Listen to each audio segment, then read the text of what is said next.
आज हम लोग इस वीडियो में देख रहे हैं, चैप्टर है how do organisms reproduce. Class 10 का ये चैप्टर है, चैप्टर 8।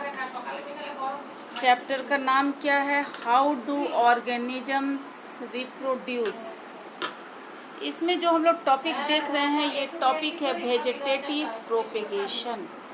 टॉपिक का नाम क्या है? Vegetative propagation. ये देखते हैं आगे, a mode of reproduction. Vegetative propagation क्या है? A mode of reproduction in which reproduction takes place from the vegetate stem, root and leaves. इस रिप्रोडक्शन में, ये जो रिप्रोडक्शन है, इसमें वेजिटेटिव पार्ट्स निकलता है। जैसे मान लीजिए कि आप देखे होंगे बरसात के दिन में आलू है, प्याज है, उसमें क्या होता है कि ग्रीन कलर का ये अपने आप निकल जाता है। ये रूट स्टेम टाइप का ये ग्रीन कलर का निकल जाता है ओनियन में। फिर ये पोटैटो है, इसमें छोटा छोटा आई टाइप का इस तरह का कुछ कुछ निकल जाता है। इस तरह से ये क्या होता है, हम लोग अपने जनरल भाषा में बोलते हैं कि ये जमने लग रहा है। तो इस तरह जमने का जो प्रोसेस है, ये क्या हुआ, नया उसका इंडिविजुअल इसी से फिर तैयार हो जा रहा है। तो ये जो हम वेजिटेटिव प्रोपेगेशन है, ये एसेक्सुअल रिप्रोडक्शन का पार्ट है। तो एसेक्सुअल रिप्रोडक्शन में क्या होता है कि सिंगल पेरेंट्स इसमें इन्वॉल्व होते हैं। तो इसमें मेल और फीमेल गैमीट नहीं होते हैं, इसलिए ये रिप्रोडक्शन होता है। तो इस तरह से वेजिटेटिव प्रोपेगेशन इसमें के थ्रू नया जो इंडिविजुअल है या उसी के तरह के ऑर्गेनिजम्स तैयार होते हैं। या फिर तो ये जो है, ये मेथड्स ऑफ वेजिटेटिव प्रोपेगेशन, ये कितने तरह का वेजिटेटिव प्रोपेगेशन है? तो ये वेजिटेटिव प्रोपेगेशन दो तरह के हैं। एक है नेचुरल और दूसरा है आर्टिफिशियल वेजिटेटिव प्रोपेगेशन। कितने तरह का है? पहला है नेचुरल और दूसरा आर्टिफिशियल।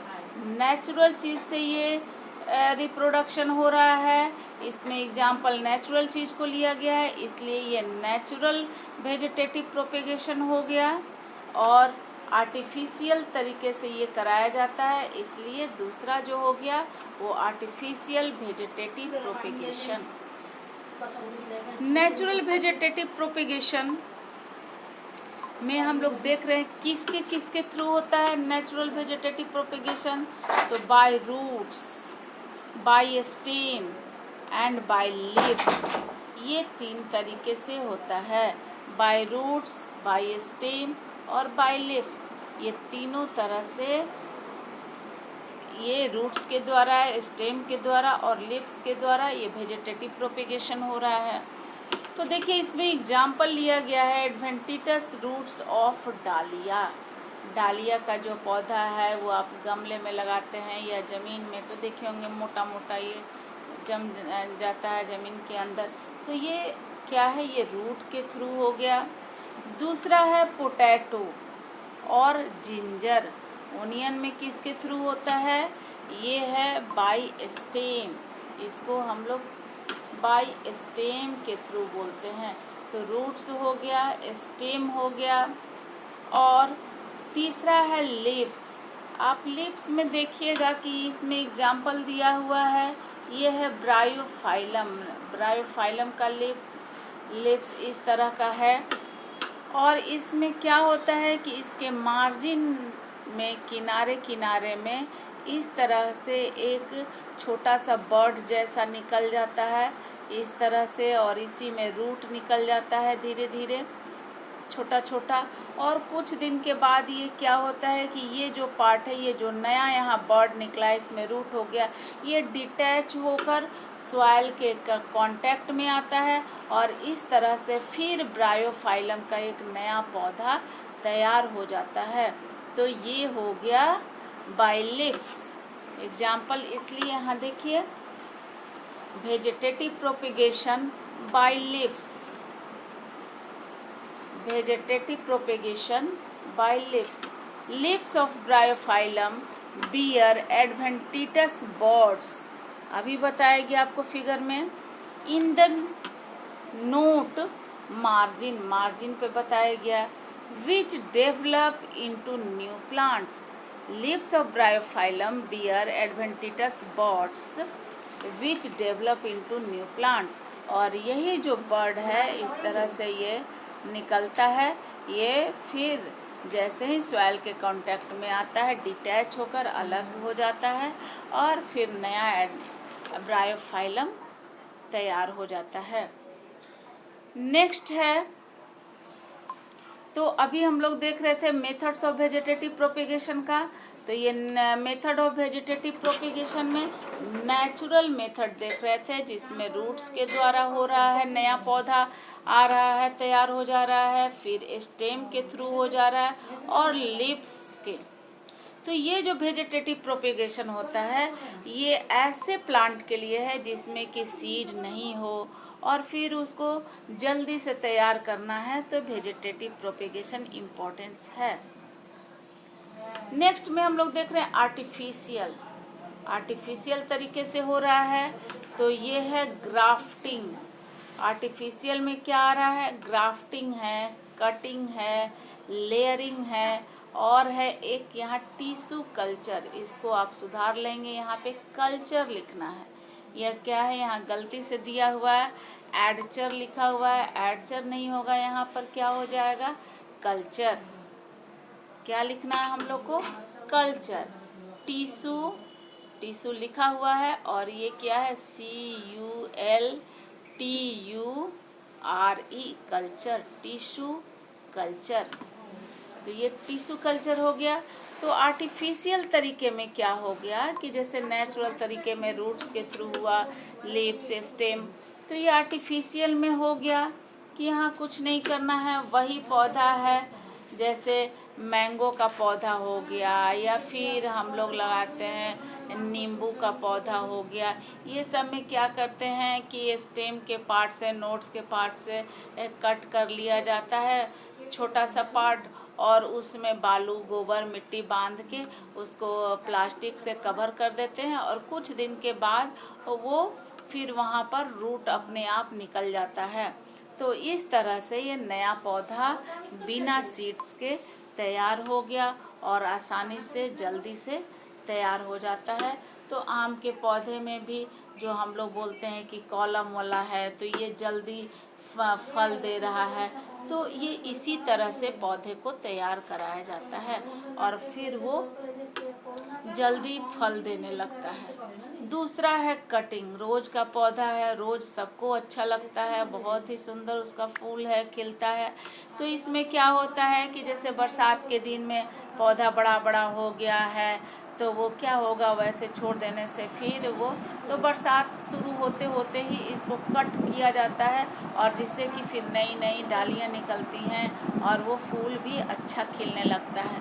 तो हम लोग इसको क्या करते हैं, कट कर देते हैं और कटा हुआ जो है वो स्टेम है उसको फिर कहीं सॉइल में लगा देने पर उसमें नया रोज का पौधा तैयार हो जाता है. तो ये सीडलेस है, इसलिए इस तरह से इसको तैयार कर लिया जाता है. तीसरा है लेयरिंग. लेयरिंग में क्या होता है कि आप देखिएगा कभी कभी ज़्यादातर ये ग्रास इसमें एग्जाम्पल है. ऐसे यहाँ जैस्मीन भी दिया हुआ है, ये जैस्मीन दिया हुआ है यहाँ पर आप देख रहे हैं. तो ये क्या होता है इसमें कि ये सॉइल है, इस तरह से कोई ये पौधा है ग्रास, छोटा छोटा घास का जो पौधा है. आप देखे होंगे कि जैसे ही थोड़ा सा बड़ा हुआ उसमें हम लोग रूट, स्टेम ये सब आइडेंटिफाई भी जल्दी नहीं कर पाते हैं. ये जैसे ही बड़ा हुआ फिर ये झुक जाता है इस तरह से, क्योंकि इसका स्टेम काफ़ी कमज़ोर होता है और जैसे ही ये झुकता है यहाँ सॉइल के कांटेक्ट में आता है तो फिर रूट निकल जाता है. तो इस तरह से ये बढ़ते रहता है और सॉइल के कांटेक्ट में आते रहता है फिर रूट से. तो यहाँ से फिर अलग करके नया पौधा इस तरह से तैयार कर लिया जाता है. तो ये हो गया लेयरिंग.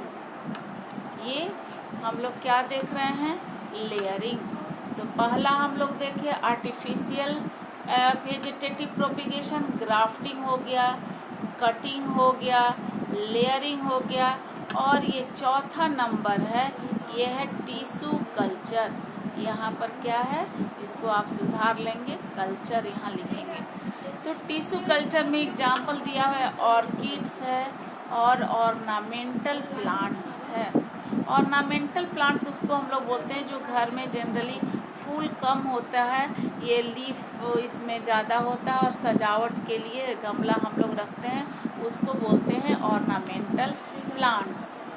तो इसमें क्या होता है कि एक स्टेम के पास से पौधा के एक पार्ट को काट लिया जाता है, इस तरह का होता है ये स्ट्रक्चर, और इसको ले लिया जाता है एक गमले में, इसको सॉइल और मिट्टी पानी ये सब डालकर, और कुछ ऐसा मीडियम डाला जाता है जैसे पौधे में हम लोग खाद वगैरह डालते हैं, तो कुछ एक ऐसा इसमें केमिकल हो गया और कुछ इस तरह का डालते हैं जिससे कि पौधा बहुत जल्दी तैयार हो जाता है, और फिर इसको दूसरे गमले में यहाँ से ट्रांसफ़र कर दिया जाता है और इसमें रूट वगैरह निकल जाता है। इस तरह से नया पौधा जल्दी तैयार करने के लिए फार्मर क्या करते हैं, टिश्यू कल्चर करते हैं। जो सीडलेस प्लांट हैं, फ्लावर्स हैं, ये सब के लिए ये टिश्यू कल्चर किया जाता है, और इस तरह से नर्सरी वगैरह में जल्दी जल्दी नए पौधे को तैयार किया जाता है, क्योंकि वो कॉमर्शियल वैल्यू के ख्याल से भी इस तरह से ये टिश्यू कल्चर किया जाता है। आगे हम लोग देखते हैं, तो अभी हम लोग देख रहे थे, इसमें क्या देख रहे थे, टर्म है, हम लोग देख रहे थे वेजिटेटिव प्रोपेगेशन। वेजिटेटिव प्रोपेगेशन कितने तरह का है, तो ये 2 तरह का है।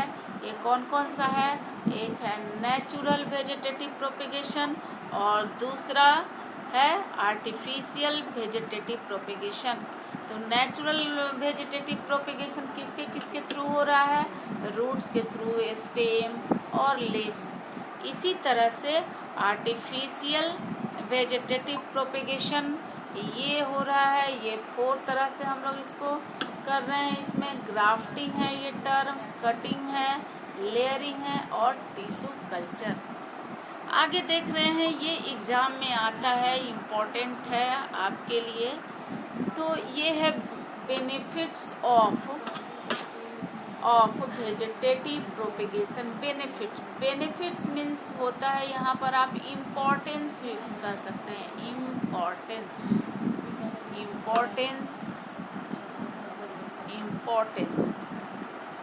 Of vegetative propagation. बेनिफिट्स या इम्पोर्टेंस सेम चीज़ है। तो बेनिफिट्स क्या हैं वेजिटेटिव प्रोपेगेशन के, ये हम लोग क्यों करते हैं इस तरह से, तो ये है प्लांट्स कैन बियर फ्लावर्स। ये ज़्यादातर प्लांट के लिए ही होता है। ये जो वेजिटेटिव प्रोपेगेशन है किस में होता है, प्लांट में ही होता है। तो plants can bear flowers, fruits earlier then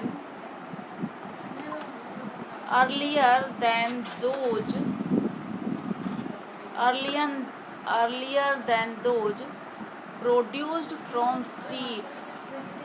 ये क्या है हम लोग देख रहे हैं, तो plant can bear flowers, plant में क्या हो गया, फ्लावर्स हो गया, fruit. Earlier than those produced from seeds, seeds की अपेक्षा जल्दी फ्लावर फ्रूट्स तैयार करने के लिए इस तरह का वेजिटेटिव प्रोपेगेशन के थ्रू प्लांट को हम लोग उगाते हैं। दूसरा है पॉइंट, ये है growing plants like banana, orange. Growing plants like banana, orange, rose, jasmine that have lost the capacity to produce seeds। ऐसे प्लांट्स, ऐसे पौधे जिसमें कि सीड्स नहीं होते हैं, उनके लिए ये बेनिफिशियल है।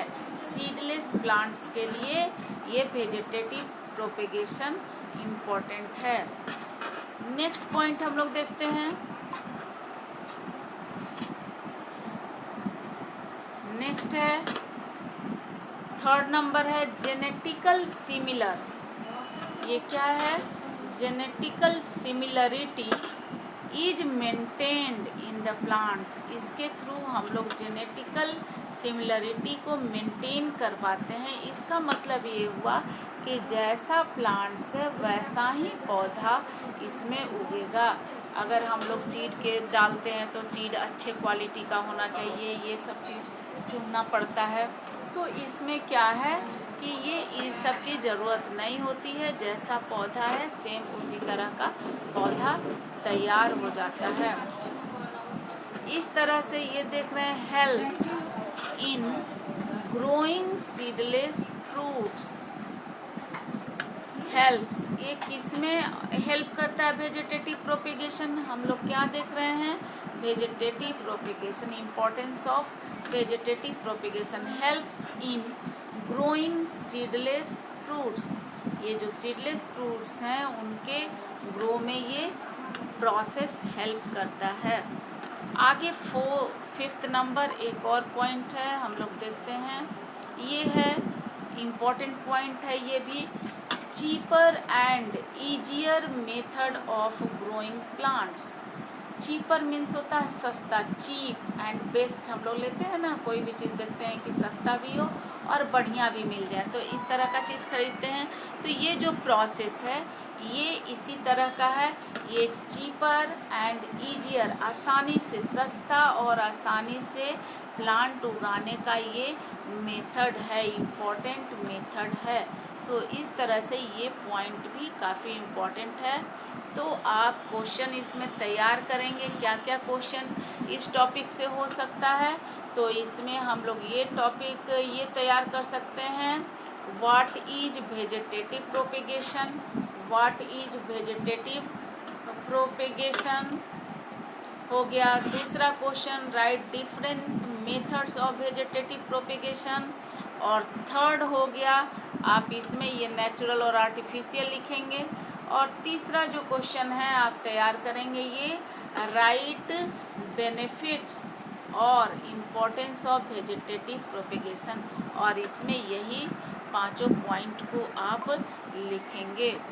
इस तरह से अब आगे हम लोग देखेंगे सेक्सुअल रिप्रोडक्शन इन प्लांट्स। तो सेक्सुअल रिप्रोडक्शन इन प्लांट्स आगे के दूसरे वीडियो में हम लोग देखेंगे। और आप तैयार करेंगे अपनी तैयारी परीक्षा के पॉइंट ऑफ व्यू से।